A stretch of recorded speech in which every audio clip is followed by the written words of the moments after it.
সুপ্রিয় দর্শক, আসসালামু আলাইকুম। আপনাদের সবাইকে স্বাগত জানাচ্ছি এখনকার আলোচনায়। আপনাদের সঙ্গে আছি আমি সিরাজুল ইসলাম। দর্শক, হরমুজ প্রণালীতে কি ভয়াবহ যুদ্ধ শুরু হতে যাচ্ছে? কারণ আমেরিকা ইরানের উপরে নৌ ব্লকেড আরোপ করেছে, আর ইরান বলেছে মার্কিন সেনারা হরমুজ প্রণালীতে থাকা অবস্থায় এক ফোঁটা তেলও তারা বের হতে দেবে না। এদিকে জাতিসংঘ নিরাপত্তা পরিষদে চীনের বিরুদ্ধে অভিযোগ এনেছে আমেরিকা। তারা ইরান এবং ইয়েমেনের কাছে যে সমস্ত পণ্য রপ্তানি করা উচিত নয়, নিষেধাজ্ঞা রয়েছে, সেই সমস্ত পণ্য রপ্তানি ঠেকানোর ব্যাপারে যথেষ্ট কার্যকর ভূমিকা নিচ্ছে না। আর চীন জবাবে বলেছে মধ্যপ্রাচ্যে যে যুদ্ধ আমেরিকা শুরু করেছে এটা ঠিক হয়নি, দ্রুত এই যুদ্ধ বন্ধ করা উচিত। এদিকে ইসরায়েল এবং আমেরিকার সেনাবাহিনীর মধ্যে এবং গোয়েন্দা সংস্থার মধ্যে আরো সম্পর্ক ঘনিষ্ঠ করা, সমন্বয় করার ব্যাপারে যে প্রস্তাব দিয়েছে মার্কিন রিপাবলিকান দল, সেই প্রস্তাব সিনেটে প্রত্যাখ্যান করেছে এবং আটকে দিয়েছে ডেমোক্রেটিক সিনেটররা। আরেকটি খবর হচ্ছে ইরান থার্মোনিউক্লিয়ার বোমা বানিয়েছে কিনা এটা নিয়ে নতুন করে জল্পনা কল্পনা ছড়িয়ে পড়েছে। থার্মোনিউক্লিয়ার বোমা মানেই হচ্ছে হাইড্রোজেন বোমা। একটা হাইড্রোজেন বোমায় কমপক্ষে 50 মেগাটন শক্তি থাকতে পারে। 50 মেগাটন মানে কয়েক হাজার পরমাণু বোমার সমান। আসলে বাস্তবতা কি ইরান এই হাইড্রোজেন বোমার অধিকারী হয়েছে কিনা? এপাশে মধ্যপ্রাচ্যে নতুন করে সৌদি আরব ইয়েমেন যে সংঘাত শুরু হয়েছে, এই প্রেক্ষাপটে এখন পাকিস্তান কি মধ্যস্থতার ভূমিকা থেকে যুদ্ধে জড়িয়ে যাবে কিনা সেই প্রশ্ন বড় হয়ে দেখা দিয়েছে। সুপ্রিয় দর্শক, এই বিষয়গুলো নিয়েই আজকের ভিডিওতে আলোচনা করব। আশা করি আপনারা শেষ পর্যন্ত সঙ্গে থাকবেন। আর ভিডিও যদি ভালো লাগে তাহলে লাইক, কমেন্ট, শেয়ার করবেন এবং চ্যানেলটি সাবস্ক্রাইব করে সাথেই থাকবেন। দর্শক, চলুন বিস্তারিত আলোচনা করি। সর্বপ্রথম যে আলোচনা করতে চেয়েছি সেটি হচ্ছে যে হরমুজ প্রণালী। হরমুজ প্রণালীতে আমেরিকান টাইম মঙ্গলবার বিকেল অর্থাৎ গতকাল রাত থেকে হরমুজ প্রণালীতে নৌ অবরোধ আরোপ করেছে। এই নৌ অবরোধ আরোপ করার মানে হচ্ছে যে হরমুজ প্রণালী দিয়ে ইরানের কোনো তেলবাহী জাহাজ বা কোনো জাহাজ যেতে পারবে না। আমেরিকার সেনাবাহিনী ঠেকিয়ে দেবে, আটকে দেবে। আর ইরান জবাবে বলেছে যে হরমুজ প্রণালী দিয়ে ইরানের যদি কোনো জাহাজ চলাচল করতে না পারে তাহলে এই হরমুজ প্রণালীতে কারো জাহাজ চলবে না, এক ফোঁটা তেলও এই পথ দিয়ে বাইরে যেতে পারবে না। তাহলে এখানে প্রশ্ন আসছে, দুই দেশ যখন এই রকম অবস্থানে, তখন অনেক বড় ভয়ঙ্কর কোনো যুদ্ধ হরমুজ প্রণালীতে হতে যাচ্ছে কিনা? এর জবাবে আমি বলবো অবশ্যই এই রকমের বড় একটা আশঙ্কা আছে। এরই মধ্যে সংঘাত কিন্তু কম বেশি হচ্ছে। এ কয়েকদিন তো আমেরিকা যে হামলা চালিয়েছে তা বেসিক্যালি হরমুজ প্রণালীকে কেন্দ্র করেই হামলা চালিয়েছে। হামলাগুলো সব হয়েছে ইরানের দক্ষিণ উপকূলীয় অঞ্চল, এই এরিয়া দিয়ে বন্দর আব্বাস, বুশের, সিরিক দ্বীপ, কেশব দ্বীপ, কিশ দ্বীপ, হরমুজগান প্রদেশ, চবাহার, খুজেস্তান প্রদেশ, অর্থাৎ দক্ষিণ এলাকা যেটা, এই এলাকায় একটু ভিতরে কোথাও কোথাও ঢুকেছে, ইরানের মধ্যাঞ্চলে ঢুকে গেছে। কখনো কখনো ইরানের উত্তরাঞ্চলে বা তেহরানের দিকে হামলা চালানোর চেষ্টা হয়েছে, সেটা অল্প স্বল্প। কিন্তু মূল ঘটনা যা ঘটেছে, আমেরিকার পক্ষ থেকে যুদ্ধ যা হামলা চালানো হয়েছে সেগুলো হলো ইরানের দক্ষিণ অঞ্চলে। এই দক্ষিণ অঞ্চলে কিন্তু প্রচুর পরিমাণে ইরানের ক্ষেপণাস্ত্র প্রতিরক্ষা ব্যবস্থা, ক্ষেপণাস্ত্র উৎক্ষেপণের সিস্টেম, ড্রোন ফ্যাসিলিটি, এরপরে তাদের সামরিক বাহিনীর অনেক উপস্থিতি, অবস্থান, এগুলো আছে। হরমুজ প্রণালী না শুধু, পুরো পারস্য উপসাগর ইরানের জন্য একটা গুরুত্বপূর্ণ বিষয়।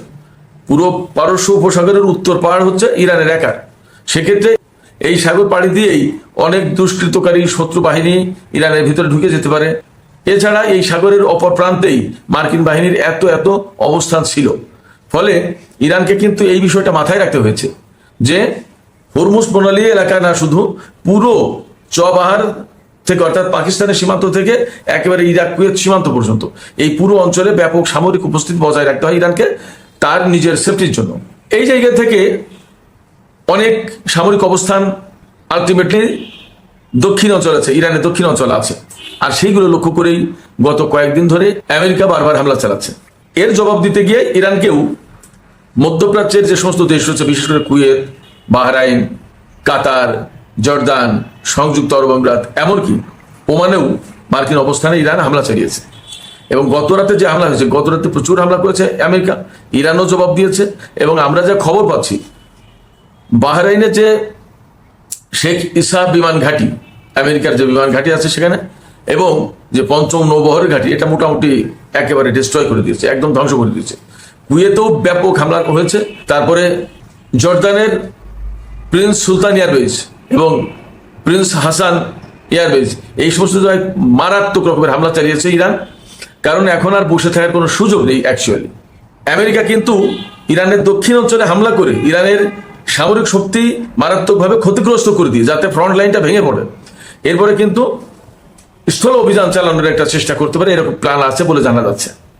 ডোনাল্ড ট্রাম্প বলেছেন যে আমেরিকা ইরানের ভেতরে স্থল অভিযান চালাবে না, হয়তো অন্য কেউ চালাবে, তার মানে কুর্দি বা আরো কিছু সন্ত্রাসী গোষ্ঠী তাদেরকে ঢুকিয়ে দেবে।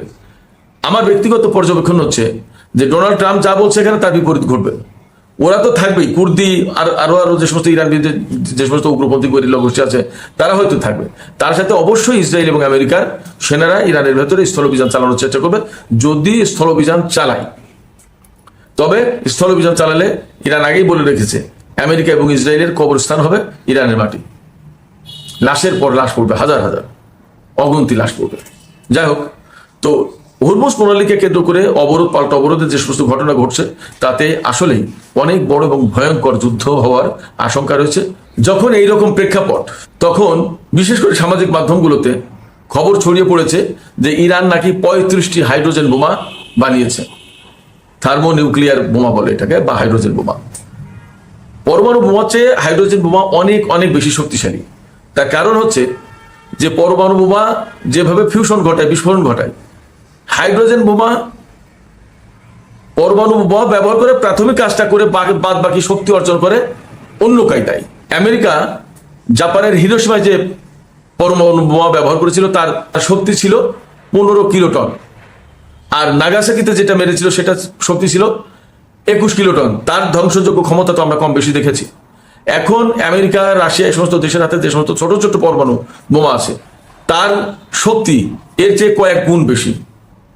বাস্তব কথা হচ্ছে, রাশিয়ার হাতে যে সমস্ত সবচেয়ে বেশি শক্তিশালী পরমাণু বোমা আছে, তার সবচেয়ে বেশি শক্তি হচ্ছে 500 থেকে 800 কিলোটন। হিরোশিমা নাগাসাকিতে ব্যবহার হয়েছিল 15 থেকে 21 কিলোটন শক্তির বোমা। আর রাশিয়ার কাছে যে সমস্ত সবচেয়ে পরমাণু বোমা, যে সমস্ত শক্তিশালী বোমা আছে, তার শক্তির মাত্রা হচ্ছে 500 থেকে 800 কিলোটন। আর একটা হাইড্রোজেন বোমা, যে হাইড্রোজেন বোমা, টিজার হাইড্রোজেন বোমা যেটা পরীক্ষা করেছিল রাশিয়া, তার শক্তি হচ্ছে 50 মেগাটন। 1000 কিলোটনে 1 মেগাটন, 50,000 কিলোটন ছিল ওই টিজার বোমার শক্তি। 50,000 কিলোটনে কত বোমা হয় পরমাণু বোমা, আপনারা চিন্তা করেন। টিজার যে বোমার পরীক্ষা করেছিল রাশিয়া, সেটার মূল টার্গেট ছিল 100 মেগাটন শক্তি দিয়ে এই বোমা বানানো হবে, কিন্তু তার ধ্বংসযোগ্য এবং তেজস্ক্রিয়তা এত মারাত্মক হবে, সেটা অনেক বেশি ক্ষতির কারণ হয়ে যাবে। এই জন্য অর্ধেকে নামিয়ে আনা হয়। 1000 কিলোটন দিয়েও যদি একটা পরমাণু বোমা বানানো হয়, তাহলে 50টা পরমাণু বোমার সমান একটা হাইড্রোজেন বোমা রাশিয়া যেটা পরীক্ষা করেছিল।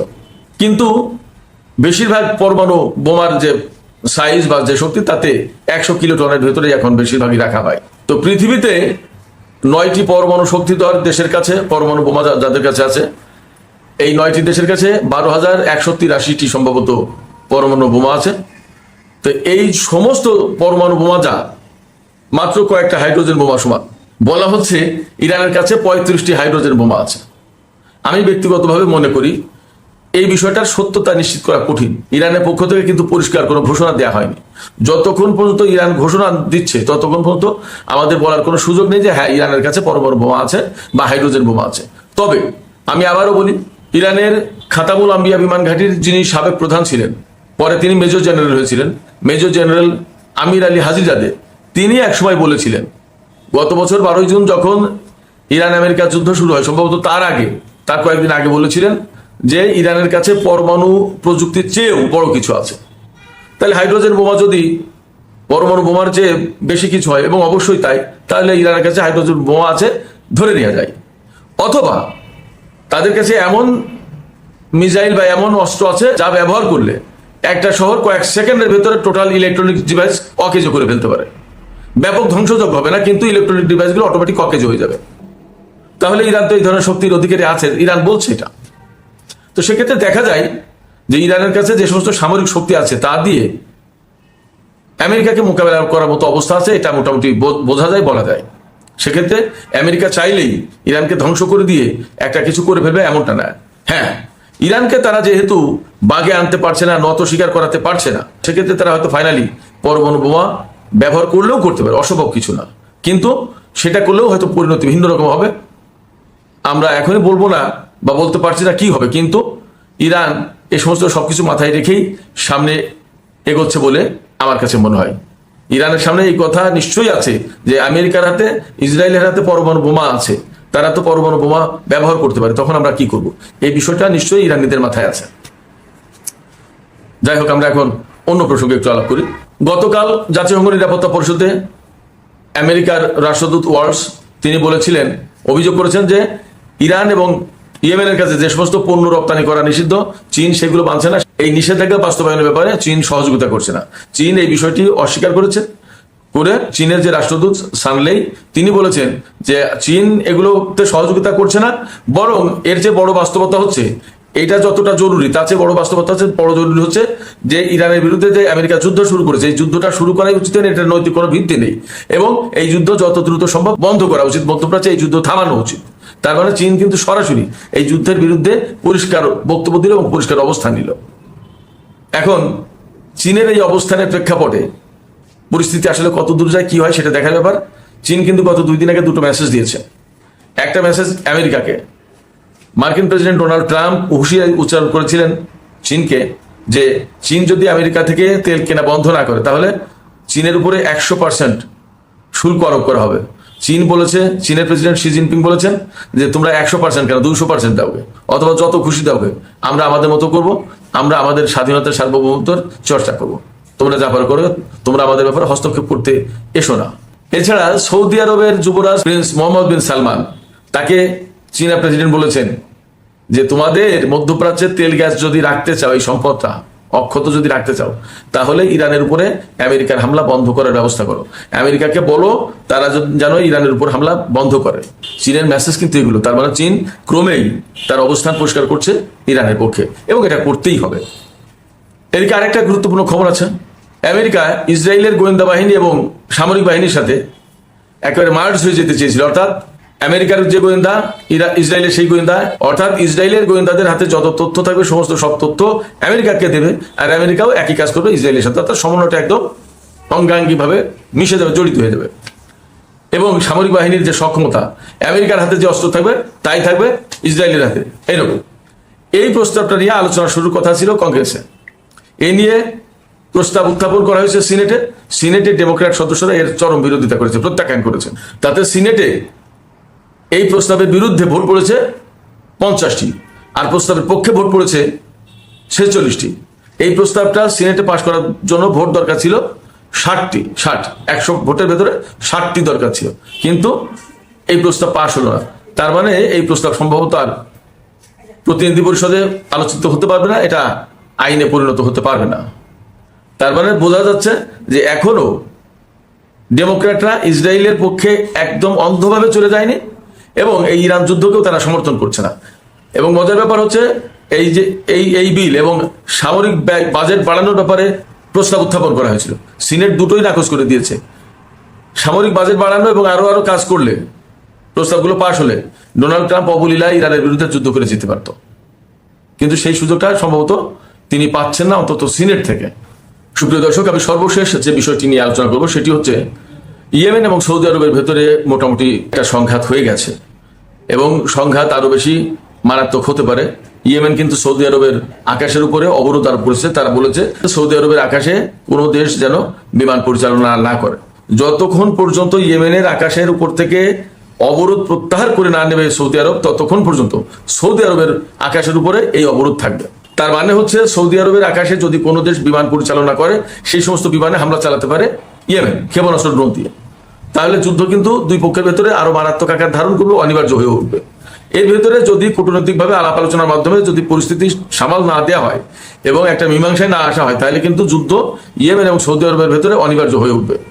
যদি ইয়েমেনের সাথে সৌদি আরবের যুদ্ধ শুরু হয়ে যায়, তাহলে পাকিস্তানকে সৌদি আরবের পক্ষে যুদ্ধে জড়িয়ে যাবে, তার মানে ইয়েমেনের বিরুদ্ধে যুদ্ধ করতে বাধ্য হবে। সম্প্রতি সৌদি আরবের সাথে পাকিস্তানের যে চুক্তি হয়েছে, তাতে কিন্তু তাই বলা আছে যে সৌদি আরবের উপরে কোনো দেশের হামলা পাকিস্তানের উপর হামলা বলে ধরে নেওয়া হবে, আর পাকিস্তানের উপর হামলা সৌদি আরবের উপর হামলা বলে ধরে নেওয়া হবে। তা সৌদি আরবের সাথে যদি ইয়েমেনে যুদ্ধ হয় তাহলে তো পাকিস্তান এখানে আলটিমেটলি জড়িয়ে যেতে বাধ্য। অথচ পাকিস্তান ছিল মধ্যস্থতাকারী ভূমিকায় এবং সারা বিশ্বে সে কিন্তু একটা সম্মানজনক অবস্থায় চলে গিয়েছিল, তার একটা আলাদা মর্যাদার আসন অলরেডি তৈরি হয়ে গেছে। এই অবস্থায় সৌদি আরব যদি ইয়েমেনের সাথে যুদ্ধ শুরু করে তাহলে পাকিস্তান কিন্তু সেই মর্যাদা হারিয়ে যুদ্ধে যোগ দেওয়া দেশ হিসেবে পরিগণিত হবে। পাকিস্তান এই কাজটা করবে কিনা এবং পাকিস্তান এই পরিস্থিতি এড়ানোর জন্য কি করতে পারে সেটা একটা বড় প্রশ্ন হয়ে দেখা দিয়েছে। এখন এই যে পাকিস্তানকে যুদ্ধে জড়িয়ে দেওয়ার একটা কৌশল মনে হচ্ছে, তাহলে এই কৌশলটা কারা করলো? ইসরায়েল কিন্তু চাইছে না পাকিস্তান মধ্যস্থতা করুক, ভারত কিন্তু চাইছে না মধ্যস্থতা করুক, আরো কোনো দেশ হয়তো এরকম চাইছে না, সংযুক্ত আরব আমিরাতও চাইছে না। তাহলে আসলে পেছন থেকে কলকাঠি নাড়ছে কে এবং পাকিস্তান এই জায়গায় আসলে কি করবে? এই প্রশ্ন রেখেই আমি আজকের আলোচনা এখানে শেষ করতে চাই। আলোচনা শেষের আগে আপনাদের কাছে আরেকটু প্রশ্ন করি, পাকিস্তানকে আসলে এই যুদ্ধে জড়িয়ে দেওয়ার জন্য পেছন থেকে আসলে কারা কলকাঠি নাড়ছে সেই প্রশ্নও আপনাদের কাছে রাখলাম। আপনাদের মতামত কমেন্টে আশা করছি। আর ভিডিও ভালো লাগলে লাইক কমেন্ট শেয়ার করবেন এবং চ্যানেলটি সাবস্ক্রাইব করে সাথেই থাকবেন। দর্শক, আপনাদের সবাইকে অনেক অনেক ধন্যবাদ। আল্লাহ হাফেজ।